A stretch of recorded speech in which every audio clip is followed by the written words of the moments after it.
Hey folks, welcome to the next installment of Let's Play AGEOD's Civil War game. I think this will be another sort of uneventful turn because the Confederate troops in the east, which seem to have invaded southern Pennsylvania, retreated, and I can't even see them anymore. They've gone into the fog of war, so they have these troops here covering the Shenandoah, but no longer do they have troops threatening Pittsburgh or anything like that.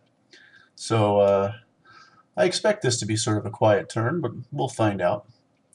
My troops here in Pittsburgh that I raised a few turns ago, many of them have arrived, and I've ordered a few more to be on their way, so I'm comfortable with this stack now defending Pittsburgh, especially because there doesn't seem to be a Confederate unit threatening it. So I'm going to move McDowell and his 4 brigades down here to Grafton, and I'll just walk him there so I don't use railroad points.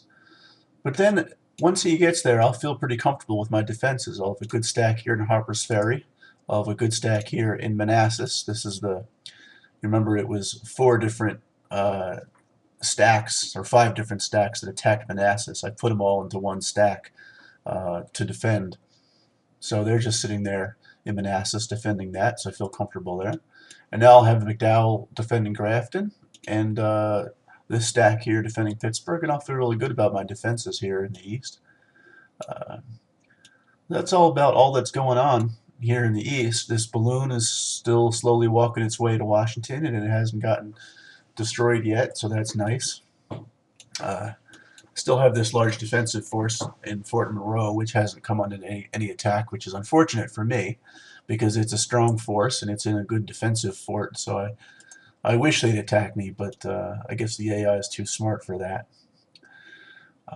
The large force I raised here in Boston is still being trained. You can see it's really a pretty big force. This is the force I intend to send down to New Orleans. One, I guess, interesting thing going on here regarding that force is I'm sending this little troop of guys up to Boston to join the forces up there.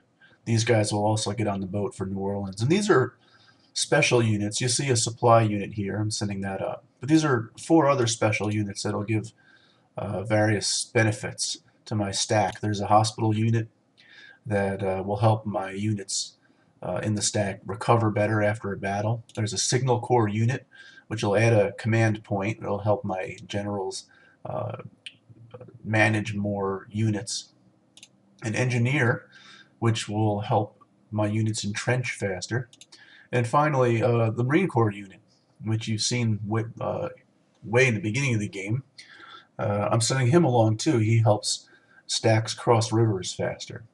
So I'm sending all of these up there. I'm going to put all these guys on the boat to New Orleans along with all the other units I've raised up there. So there's that going on.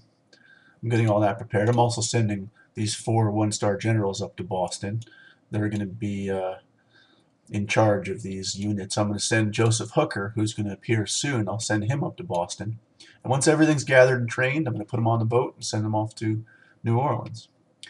So there are my defenses there in Pittsburgh. Moving west, Kentucky is still sitting on the fence, so there's nothing I can do here. I still have this force building for the day when I can enter Kentucky. I'll defend Louisville with it. And finally here in Missouri. Here is the stack. I've already pulled them apart. These are the units that I'm going to send over here to attack Springfield. If I scroll to the right, you see here are the supply units I was waiting for. So these guys will be guaranteed of some good supply, even when they get over here, because they'll be within reach of this depot. So here I go. I'm going to send him off here to Erie, Missouri. I'll railroad him over so he'll get there next turn, and then next turn I'm going to attack down in Springfield, and we'll see what happens. You can see just south of St. Louis, the Confederacy has a few units running around. This is a small, weak little irregular force of cavalry, and here's some sort of irregular infantry, and here's some more regular infantry over here. I'm not terribly concerned about them. I'm still leaving under General Sumner, a fairly large force of mostly infantry, sitting in St. Louis. So St. Louis isn't under any danger. I have small garrisons in Rolla and Jefferson City. So if you guys decide to try to besiege, for instance, Rolla, I'll be able to descend on them with Sumner and hopefully take them out. So none of these guys down here really concern me very much. So another thing that happened this turn is General Fremont appeared here in St. Louis. He's a 3-star general with horrible statistics. He's a 201. So I'm just going to hide him away in St. Louis and not quite forget about him. We'll go over armies later, but well, yeah, we'll go over armies later. But let me point out, here's Irvin McDowell, the leader. And if you look over here, you see that the leader, McDowell, is attached to a army headquarters. Army headquarters aren't very useful right now, but later on they're going to be a tool we're going to use to mass together large armies and large groups of men, even without command penalties. And we'll be able to build more army headquarter units. Starting this turn, we can build one. We can build more throughout the game. And you give those army headquarters to 3-star generals, like Fremont. So if you look here, Fremont, there's this seniority rating. His is 5. He's a pretty senior general, and he's a 3-star. Because he's senior, he's going to complain and hurt us in morale and victory points if we give a army headquarters to somebody else. He's going to sort of demand an army headquarters before anybody else gets one. So it's one of the trade-offs. We'll see him again. I'm going to go here and raise a new Army HQ unit. And we'll probably give him to Fremont, but Fremont sort of stinks as a general, so we'll probably give him to Fremont and then hide Fremont away, so he's not actually going to use it. We're going to wait till we have better generals that we can give Army HQs to and then use them to lead the armies later. Finally, John McClernand appeared, and he's very similar to Banks, if you remember him from a few turns ago. He has a recruiting officer trait, so I'm just going to send him to Chicago and let him hide in there, and he can recruit us some troops that we'll be able to raise later. And I think that's about it for this turn. I don't know how much time I have left. McClellan has arrived in Washington, D.C. I sent him there earlier.